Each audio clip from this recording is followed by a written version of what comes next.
There is a quiet kind of power that moves mountains, not by thunder, but by patience, not by noise, but by knowing.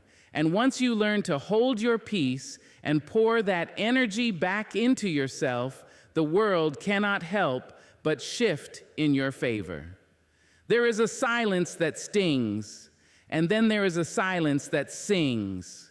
The world often mistakes them for the same thing. But those who have walked through storms without needing to shout about the rain know better. They understand that silence, true silence, is not born from weakness, it is born from wisdom. We have been taught that to be silent is to be submissive, that those who speak least are often those who lack the courage to speak up, but that is a misunderstanding born of noise. The kind of silence I speak of is not the silence of fear. It is the silence of knowing, the quiet that lives in the soul of someone who no longer needs to prove, to please, or to perform. It is the deliberate stillness of a person who has learned to protect their peace. You see, anyone can make noise. It is not hard to raise your voice, to throw your energy into the air and demand that others recognize you. But power, real power, doesn't clamor. It does not need to declare itself. It doesn't scream to be seen. It simply is. And in that isness, there is strength that does not rely on reaction. There is a kind of dignity in silence that the loudest person in the room will never understand.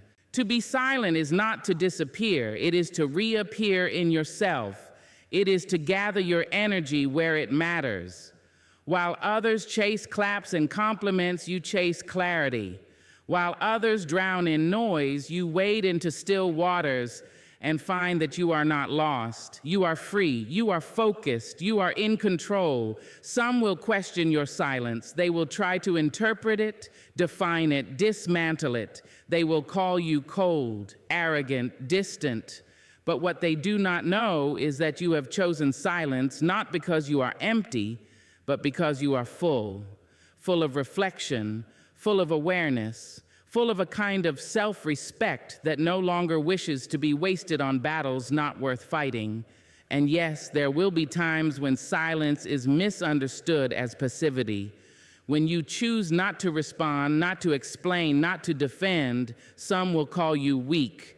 Let them, because you are not here to be understood by everyone. You are here to understand yourself. And understanding oneself is the greatest kind of strategy. Silence becomes a sanctuary when the world gets loud. It becomes a mirror when people try to distort your reflection. In silence, you can hear your own voice more clearly than the opinions of others. You can sort through the chaos and locate your truth, the kind that isn't shaped by trends, gossip, or pressure. Silence teaches you timing. It teaches you when to speak, how to speak, and more importantly, if something even deserves a response. Some battles don't need your sword. Some insults don't deserve your name. And when you respond to everything, you dilute yourself. But when you choose your moments, you become unforgettable. Not because you always spoke, but because when you did, the earth paused. There is no weakness in saving your energy. There is no shame in letting others fill the room with chatter while you sit still, steady, grounded. That is not retreat. That is refinement. That is revolution in its most sacred form, the kind that does not beg to be televised. We live in a culture that glorifies the immediate, the loud, the constantly available. But not everything must be answered in real time. Growth, healing, transformation, they take time and they take place in the quiet. A seed does not shout when it is sprouting beneath the soil. The moon does not scream to outshine the sun. They simply become in their own time, in their own rhythm, with their own grace. So the next time someone tries to pull you into a storm that isn't yours, remember, your silence is not surrender. It is selection. It is strategy. You are not ignoring them. You are honoring you. Silence, when chosen, is a kind of brilliance. It sharpens your mind, softens your heart, and guards your energy. It tells the world, I am not here for your noise, I am here for my peace. And in a world that thrives on distraction, nothing is more powerful than focus. Nothing is more radical than restraint. And nothing is more graceful than knowing when to speak and when to simply, silently rise. There comes a moment when you look around and realize that giving all your time, all your energy, and all your love to everyone else has left you empty. Not because you are incapable of giving, but because you have forgotten that you too deserve to receive from yourself first. You were never meant to serve others from a cup that runs dry. You were meant to fill that cup with purpose, with peace, with passion. And then, if there is overflow, let it touch others. But the filling must come first. To focus on yourself is not to be selfish. It is to be sacred. It is to honor the vessel that carries your dreams, your pain, your power. It is to look in the mirror and say, I matter too. That is not arrogance. That is self-respect. And it is long overdue. Too often we are taught that to be good, we must give ourselves away. That love means sacrifice. That strength means holding everyone else up, even when we are sinking. But let me tell you, love, real love, includes you too. It includes your rest, your boundaries, your growth. And if it doesn't, it isn't love, it's performance. You do not owe your constant availability to a world that takes without asking. You do not need to explain why you're choosing to sit alone and read, why you're turning your phone off, why you're no longer answering calls that only bring confusion or chaos. That's not rudeness. That's wisdom, that's alignment, that's self-respect, wearing its most beautiful cloak, silence. When you begin to focus on yourself, the world may protest. It will ask why you've changed. It will wonder where your attention went. It will miss the version of you who always said yes, who showed up when it hurt, who never asked for much but gave so much. But you are not here to live as a memory of who others preferred you to be. You are here to live as the truth of who you are becoming. And truth, real truth, requires space. It needs time, it needs quiet, it needs care. When you decide to focus on yourself, you begin to realize that not every hand deserves your touch. Not every voice deserves your response. Not every invitation is an opportunity. Some are distractions dressed up in flattery. Some are detours trying to look like destiny. And when you respect yourself enough to say no, you start to see how peace returns like a long-lost friend. There is dignity in choosing yourself. There is healing in saying, I will no longer abandon myself to make others comfortable. Because each time you betray your own needs, your own instincts, your own well-being, you teach yourself that you are secondary, and you are not. You are the beginning of every story you will ever write. You are the root from which all your dreams must grow. And if you do not water that root, it will dry, no matter how many flowers you try to offer the world. People may compliment your petals, but you will know. You will feel the thirst beneath the beauty, and eventually it will show. So take time with yourself. Get quiet enough to hear your own voice beneath the noise of expectations. Get soft enough to hold your own hand. You do not need to rush into fixing others. You do not need to apologize for slowing down, for sleeping in, for starting over. This is your life, and you are allowed to live it at your own pace.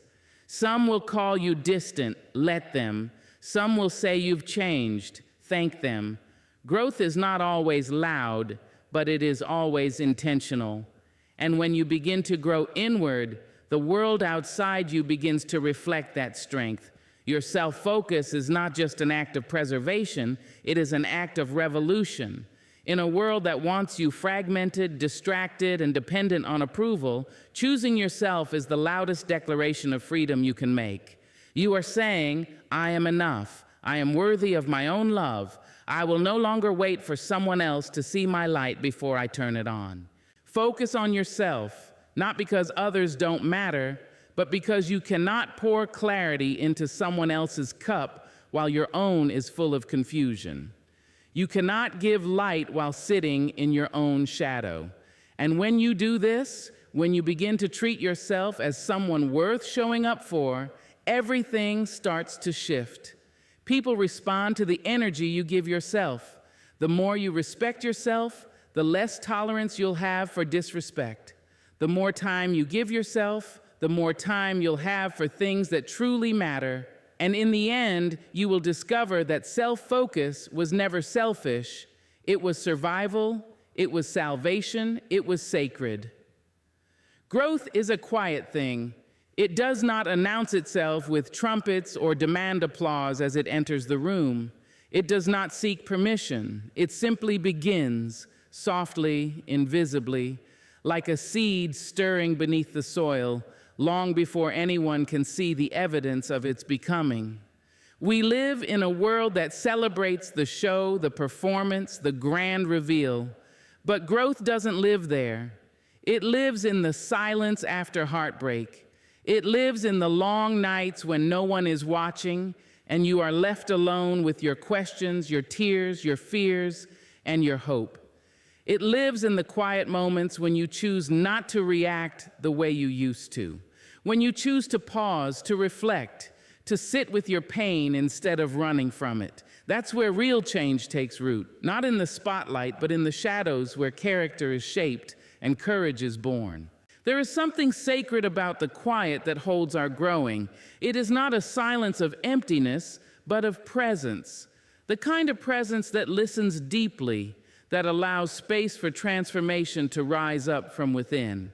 When everything is loud, we move fast, we distract ourselves, we chase things, but when it gets quiet, truly quiet, we're forced to meet ourselves, and that is where the growing begins. You cannot force a seed to bloom by shouting at it. You cannot rush it by pulling on its leaves. The same is true for your healing, your purpose, your becoming. It needs stillness, it needs protection, it needs time, and it needs to be out of view from the noise of opinions, the weight of comparison, and the pressure to perform. So many people give up on their growth because they cannot see the immediate fruit. They want to skip the silence and go straight to the success. But fruit does not come before the root, and roots grow in darkness. They dig deep into what is unseen and uncomfortable. They go where others will not go, so that when the time comes to rise, they can hold you steady. If you do not allow yourself that time of quiet rooting, you will rise too fast, too fragile, and fall at the first gust of wind. We are not meant to grow all at once. We are meant to grow in seasons, and some seasons look like stillness, like isolation, like rest. But these are not dead places. These are sacred places. They are preparation. They are cleansing. They are the deep breath before the becoming. You may feel behind because your journey is quiet, because no one sees what you're doing, because the world isn't clapping yet. But do not be fooled by the silence. Some of the most powerful things in life grow without witness. A mountain does not need an audience to rise. A tree does not ask for praise to stretch toward the sky. They simply rise quietly, faithfully, day after day. And you are no different. There is a pressure today to constantly announce our progress, to prove we are growing by sharing every step of the process. But real growth does not need to be announced. It reveals itself when the time is right. And often, by the time the world notices, the roots have already been growing for years in the unseen spaces of your life. Let people wonder where you've gone. Let them question your quiet. You do not owe them proof of your process. You owe yourself the patience to evolve without performance. You do not need to be loud to be becoming. Some of your greatest becoming will happen in moments so still, so soft, that only your spirit will know they've taken place. Stay there, in the quiet, in the stretch, in the unglamorous work of healing, rebuilding, becoming. Let the noise pass. Let the world rush. You are not late. You are not missing anything. You are doing the most important work a soul can do. You are growing roots. And one day when the bloom arrives, it will not be because you forced it. It will be because you honored the quiet, trusted the process, and gave yourself the permission to grow in your own time. There is a hunger in this world, one that grows louder with each passing scroll and swipe. It is not the hunger of the body, but of the spirit, a need to be seen, to be validated, to be acknowledged in the eyes of others. And so many chase that feeling, not knowing it is a hunger that cannot be satisfied by the spotlight. Attention, like sugar, gives a rush, but leaves the soul starving. The desire to be noticed is not wrong. It is human. But when it becomes your sustenance, when it becomes your compass, you begin to lose yourself. You start crafting a version of you that's easier for others to digest. You dilute your truth to fit into frames and filters. You shrink or inflate to fit someone else's idea of who you should be. And in all that effort to be seen, you become invisible to yourself. Attention is a drug, and like any drug, it gives you a high that wears off quick. It feeds your insecurities while pretending to cure them. It builds a false sense of self, one that depends on likes, shares, applause. But the moment those stop, you begin to question your worth. You begin to ask, was I ever enough without the echo of the crowd? Sobriety from attention is not easy. It means withdrawing from the noise. It means sitting in the silence where your only mirror is the truth, not compliments, not comments, not the curated versions of life people present to the world. And in that silence, in that sobriety, you learn to face yourself. Not the self others applaud, not the self you dress up for attention, but the one who exists when the screens go dark and the room goes quiet. The hardest part about detaching from attention is the loneliness that follows, because for a while you may feel forgotten. The world doesn't reward quiet transformation. It rewards visibility. But visibility is not the same as value, and presence is not proven by presence online. Some of the most rooted, radiant people are the ones you never see because they've chosen a life of depth, not display. Sobriety teaches you that your worth is not a group project.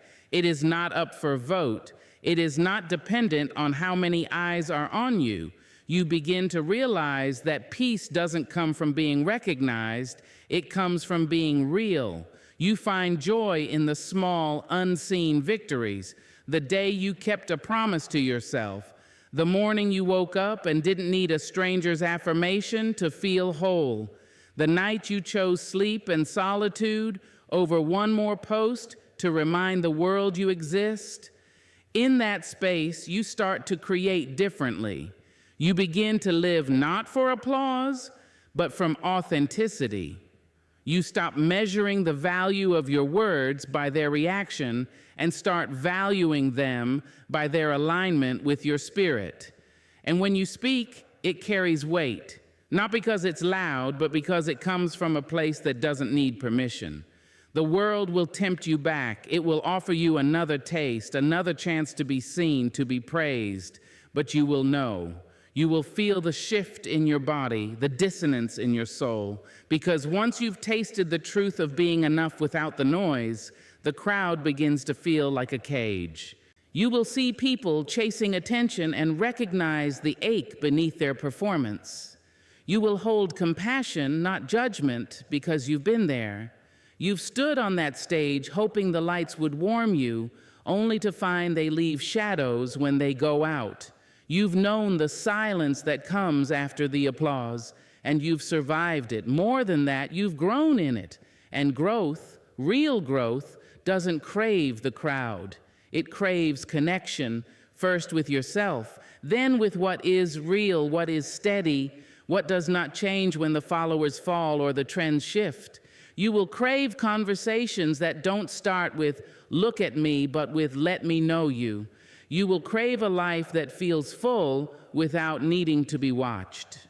The drug of attention tells you that more eyes mean more value, but the truth is, The most meaningful things you'll ever do may never be seen.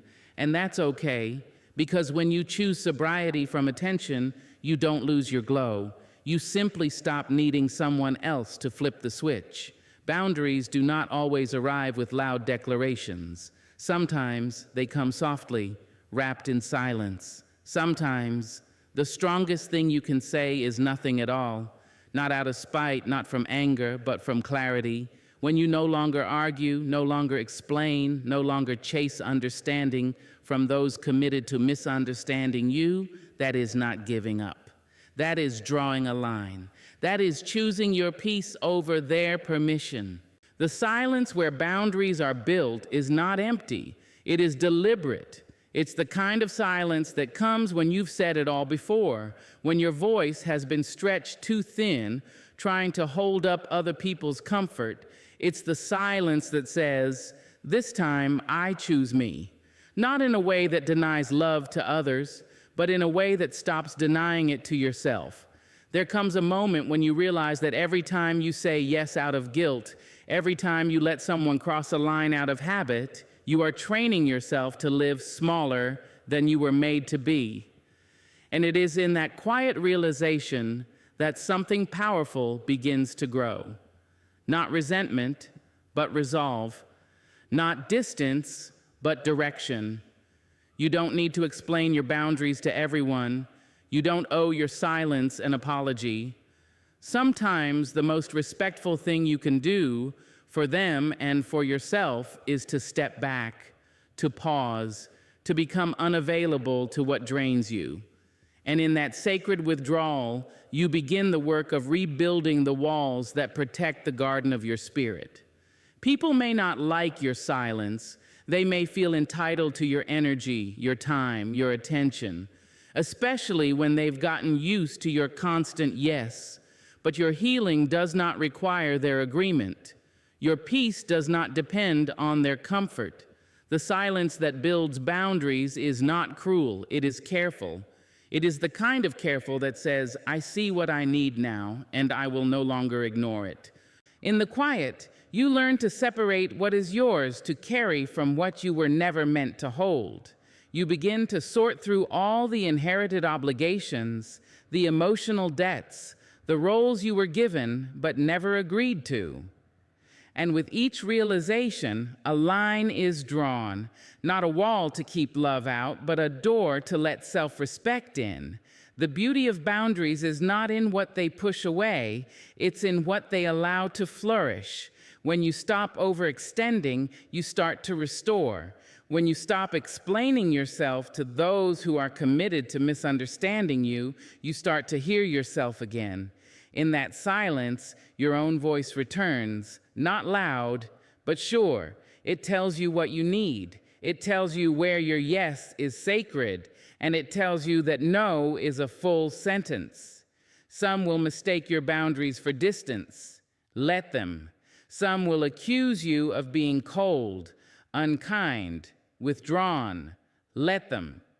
Your boundary is not about them. It's about your becoming. You are not withdrawing in bitterness. You are returning to your center. And from that place, everything that is truly meant for you can find you without crossing your peace to reach you. The silence where boundaries are formed is a teacher. It shows you who respects your limits and who only loved your access. It reveals which connections were rooted in reciprocity and which were built on convenience.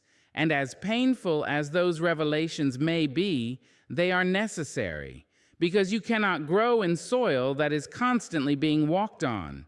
You cannot bloom in a space where your needs are seen as inconveniences. In silence, you learn to choose differently. You learn that love that costs you yourself is not love. It's self-abandonment. You learn that protecting your energy is not selfish. It's sacred. And you learn that no one can honor your boundaries if you are too afraid to build them. It's not always dramatic. Sometimes it's just not answering the call, not opening the door, not replying to the message, not showing up where you were once expected to bleed quietly. You begin to live less from obligation and more from alignment. And as your silence deepens, so does your sense of self. You no longer need to scream your worth. You simply become someone who acts like they are worthy, and the world responds accordingly. The peace that follows this kind of silence is not the absence of noise, it is the presence of self. It is knowing that you are allowed to protect what is sacred within you.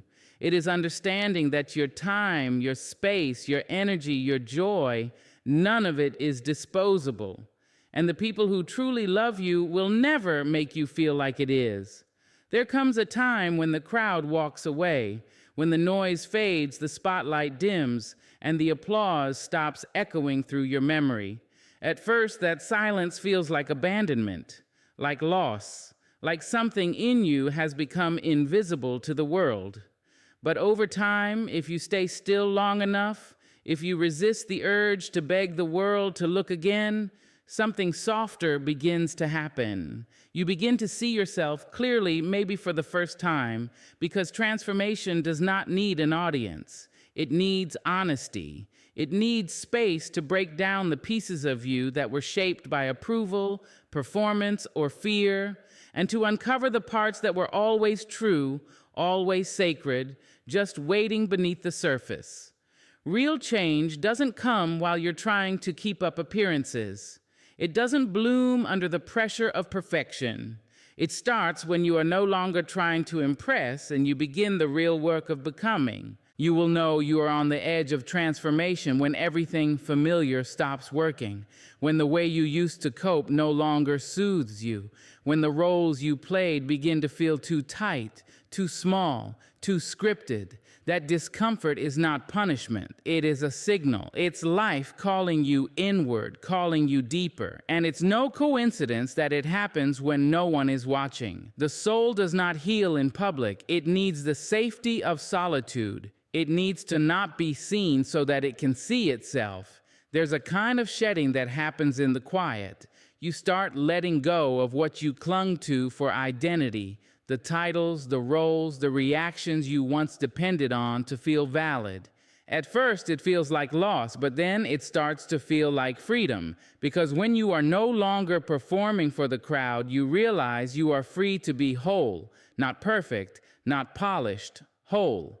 It's easy to mistake attention for connection, but when the spotlight moves on, you are left to reckon with what's real. That is when the real work begins. You learn to speak kindly to yourself without needing someone else to affirm it. You learn to soothe your fears without posting them for sympathy. You learn to grow quietly without narrating your pain or turning your healing into a performance. The outside world may call this disappearance, but it is more like emergence. You are not vanishing. You are returning.